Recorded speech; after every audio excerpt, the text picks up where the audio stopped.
Hi dear friends, welcome back to my channel. இது வந்து நம்ம சன்ரைட் டொமேட்டோஸ் தான். நான் வந்து ஒரு 2 கிலோ காய வச்சு வச்சுருந்தேன். அது ஏற்கனவே வீடியோவும் போட்டிருக்கேன். இன்றைக்கி இது மீன் குழம்புல ஆட் பண்ண போகிறோம். நான் வந்து இந்த மாதிரி குழம்பு கூட்டி வச்ச பின்னாடி கொதிக்கிறதுக்கு முன்னாடியே ஆட் பண்ணிட்டேன். அப்போ தான் வந்து அது கொதித்து நல்லா சாஃப்ட் ஆகும். இது எப்படியெல்லாம் யூஸ் பண்ணலான்னா, பருப்பு வேக வைக்கும் போது நம்ம பருப்புலேயும் போட்டுக்கலாம். இப்போ வந்து நீங்கள் வறுத்தரைச்ச குழம்பு செய்கிறீங்கன்னா அதுலேயும் சேர்த்து அரைச்சிக்கலாம்.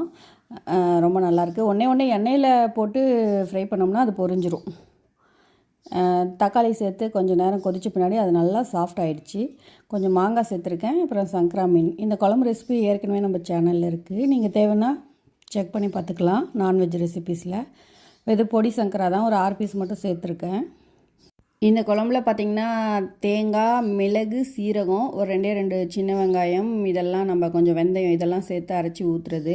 இந்த மாதிரி கொஞ்சம் தேங்காய் போட்டு செய்யும்போது அது இட்லிக்கு ரொம்ப நல்லாயிருக்கும். ஈவன் சாதத்துக்குமே நல்லாயிருக்கும். இது அவ்வளோ புளிப்பாலாம் இருக்காது. இந்த மாங்காவும் புளிப்பு கிடையாது. கண்டிப்பாக ட்ரை பண்ணி பாருங்கள். இந்த ரெசிபி வேணாலும் நம்ம சேனலில் இருக்குது.